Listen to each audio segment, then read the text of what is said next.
Satya Prakash, the first issue is about these crucial things which are going to be discussed. The point of the matter is that it's very, very clear. That day also I discussed it with you, and today of course the other topic also I am going to discuss. The CLP meeting is scheduled for 6 o'clock, I mean half an hour from now. But my whole point is about all these meetings which were cancelled. It seems like even Randeep Surjewala, I got his message as I was entering the studio. He said there should be no factional fighting. It is very, very clear that no one is against anyone, and requested all the leaders not to go out in the public and speak out. That does not mean, Satya, you stop speaking right now, okay? So, tell me something. It seems very clear that your government is facing a crisis because there are factionalism, there is camp DK Shivakumar and camp Siddaramaiah. Sudhaji, I am a political leader, but I am not an actor. You said most of the political leaders are actors. Satya, okay. You always say these gems. Go ahead. Sudhaji, see, the people of Karnataka have given us 138 plus seats. Plus there are 2 independents. Nearly we are having 140 legislatures on our side. Right. We have a responsibility towards that mandate.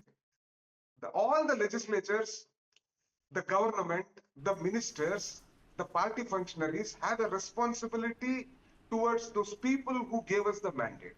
So if we sit down, and keep on doing dinner meetings and all, that doesn't go well with the people who have voted for us, point number 1. We have a 5-year period and just 1.5 years is over. We have many more promises to keep. We have delivered on the guarantees, but we have too many other things to do for people, like, development, infrastructure, caste getting census. more jobs. That is why, Mr. Surjewala, our General Secretary in charge, has brought it to the notice of the legislatures in the CLP meeting, which will be held in the next half an hour. Satya, I agree with what you are saying. Any party will say that. Then what was Siddaramaiah doing at Jarkioli's dinner party?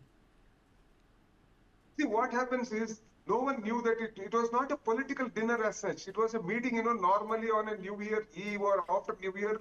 It's normal thing that, political when politicians meet, unlike you and I or Ramakrishna, me and Professor Saab, if we meet, maybe we'll talk about the weather and other things. When politicians meet, they are not singing Baba Black Sheep to each other.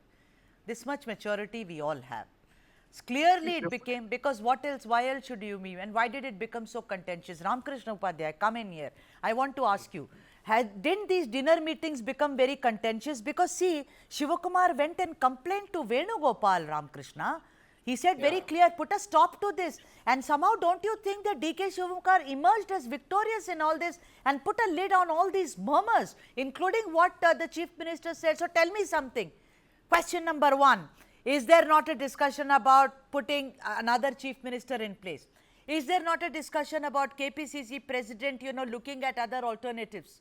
Or do you think everything is hunky-dory, Ramakrishna? Sudha, it all starts with the supporters of Mr. Siddaramaiah himself. It was MB Patil, it was Jarkiholis and Parameshwara, who all wanted to have, and some of them already had the dinner meetings. So when, and especially when Shivakumar was away abroad, holidaying, and these dinner meetings started. And how can, the Congress spokesman say that, these are just dinner meetings where, hi-bye is done. So it is very clearly intended to project, the fact that Siddaramaiah is here for 5 years. And Siddaramaiah himself has started saying now that the CM chair is not vacant. So he is trying to, put off the demand for the change of Chief Minister.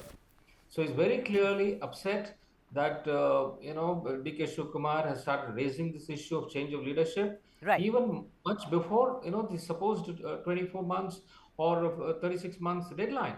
All right. So why is, I don't know why DK Shivakumar is in such a great hurry, because if it is supposed to be 2.5 years, it's not yet over.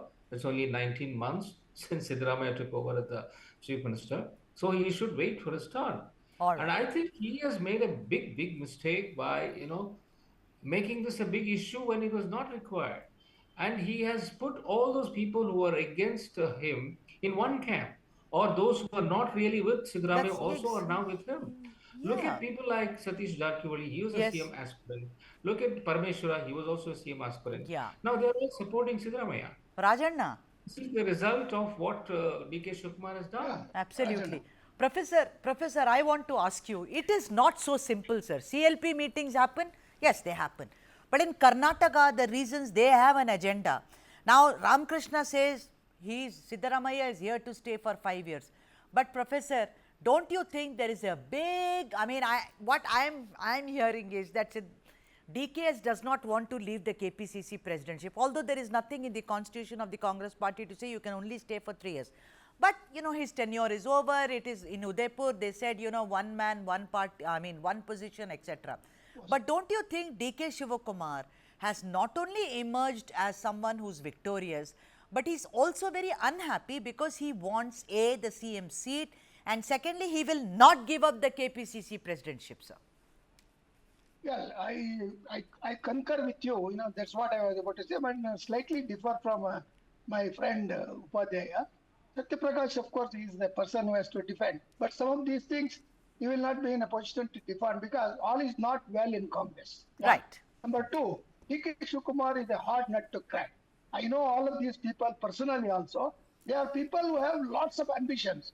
Siddaramaiah now not the same Siddaramaiah was there from 2013 to 2018. Siddaramaiah knows there is a kind of understanding. There is an understanding at the top level that the chief ministership should be shared after half term and all that. That is a fact because I have talked to many Congress people and they say that it is there, but it all depends on the high command. So that's why Surjewala has come. He has not come with a definite agenda. He has come to see that the groupism and dinner diplomacy and whatever the kinds of things that have happened in the absence of Shivakumar. If the dinner meetings are held during the presence of Shivakumar, there wouldn't have been any scope or a kind of suspicion. But now, so another thing, Sudha, just give me 30 seconds more. The very fact that Shivakumar returned from Singapore, he stayed in Delhi for 2 days and he made the groundwork for Mr. Surjewala to come and warn these groups. So you agree there is a crisis? So you agree there is a crisis?